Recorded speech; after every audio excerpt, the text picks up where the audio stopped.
గద్దరన్న మీరు చూశారు, ఇప్పటికే వందలాది మంది కళాకారులు గద్దరన్న పాట పాడుతూ ఆహార్యంతో అద్భుతమైన అడుగులేస్తూ,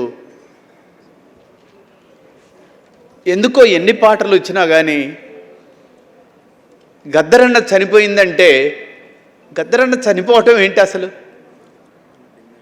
గద్దరన్న బతికున్నప్పుడు ఎప్పుడో ఒక పని అగపడేవాడు, కానీ గద్దరన్న చనిపోయిన తర్వాత రోజు అగపడుతున్నాడు. ప్రతి కవిలో, ప్రతి కళాకారుల్లో ఎక్కడ చూసినా గద్దరన్న మాట మనకు వెలుగులాగా కనపడుతుంది.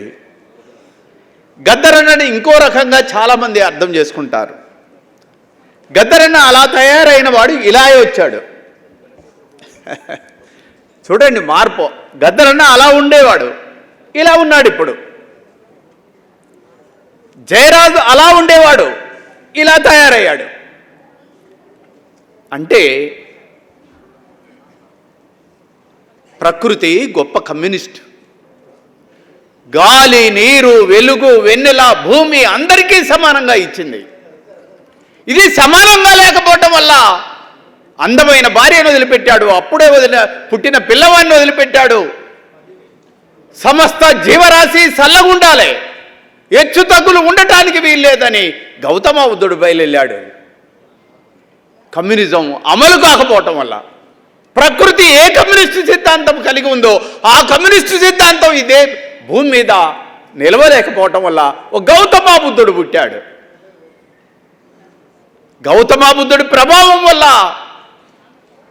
మార్క్స్ వచ్చాడు. అందరూ సమానంగా బతకాలని చెప్పాడు.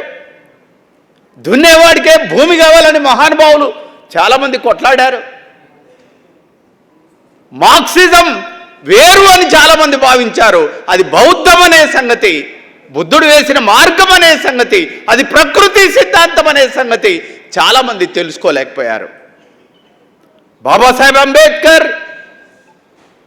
భూమిని జాతీయం చేయాలని చెప్పాడు. భూమి ఎవరికి సొంతంగా ఉండటానికి వీల్లేదని చెప్పాడు. సమస్త జీవరాశి చల్లగుండాలని చెప్పాడు. ఏ జీవి మీద కూడా హింసను ప్రయోగించరాదు అని చెప్పాడు. మార్క్సిజం ఏ జారు చక్రవర్తులను అయితే కూర్చిందో అప్పటికి ప్రజాస్వామ్యం అభివృద్ధి చెందలేదు. అప్పటికే అంబేద్కర్ లాంటి మహానుభావుడు ఈ ప్రపంచానికి ప్రజాస్వామ్యాన్ని అప్లై చేయలేదు. కాబట్టి అప్పుడు జారు చక్రవర్తులకు వ్యతిరేకంగా డెమోక్రసిక్ పద్ధతి లేదు కాబట్టి ఆయుధాలు పట్టుకొని కమ్యూనిస్టులందరూ కొట్లాడారు, జారు చక్రవర్తిని కూల్చారు. కానీ తదనంతరం బాబాసాహెబ్ అంబేద్కర్ వచ్చాడు, బుల్లెట్ని బ్యాలెట్గా మార్చాడు. బుల్లెట్లు ఉపయోగించే ఆయుధాన్ని బ్యాలెట్ చేసి ఇప్పుడు బ్యాలెట్ పెట్టి కొడితే కూడా జారు చక్రవర్తి కూలిపోతాడు, నైజాం కూలిపోతాడు. నిన్నగాక మొన్న దొరల్లాగా పరిపాలించిన ప్రభుత్వాలు కూలిపోతున్నాయి. అంటే ఓ సాయుధ పోరాటాన్ని, ఒక ఆయుధాలు పట్టుకొని పోరాడిన పద్ధతిని, ఓ మార్క్సిజాన్ని ఒక డెమోక్రటైజ్ చేసిన మహానుభావుడు బాబాసాహెబ్ అంబేద్కర్. నీ రాజ్యాంగం మొత్తం చూడండి. రాజ్యాంగంలో బాబాసాహెబ్ అంబేద్కర్ చెప్పిన విషయాలు లేవు.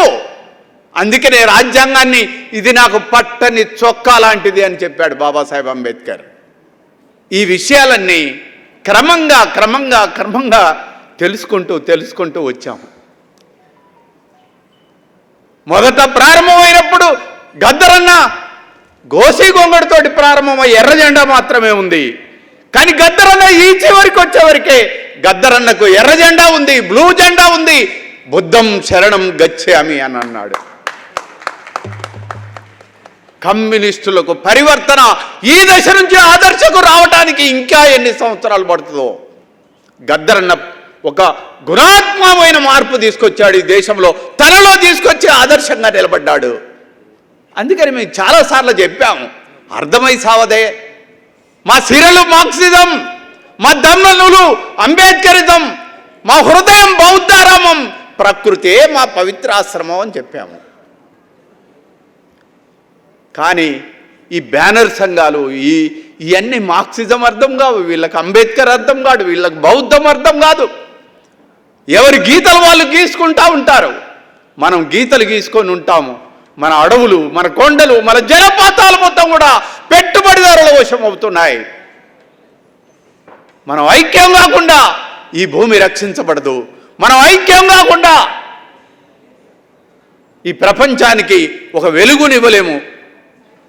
బుద్ధుడి కానుంచి గద్దర్ వరకు ఎలాంటి మార్గాన్ని అనుసరించిండో అలాంటి మార్గాన్ని అనుసరిస్తే తప్ప ఈ దేశంలో ఒక సుందర సుచందర నందనవనం లాంటి నవభారతాన్ని మనం నిర్మించలేమనే విషయాన్ని గుర్తుంచుకోవాలనే విషయాన్ని తెలియజేస్తూ, గద్దరన్న సేమ్ బౌద్ధంలాగానే పనిచేశాడు. భార్యను వదిలిపెట్టాడు. సూర్యం కాడ ఉండలేదు, వెన్నెల కాడ ఉండలేదు, ఇల్లు కాడ ఉండలేదు. అడవులు, కొండలు, జలపాతాలు పట్టుకొని తిరిగాడు. బయటకు వచ్చాడు. బయటకు వచ్చిన తర్వాత కూడా బాబాసాహెబ్ అంబేద్కర్ ఇచ్చిన రాజ్యాంగాన్ని చేతులు పట్టుకొని చెప్పాడు.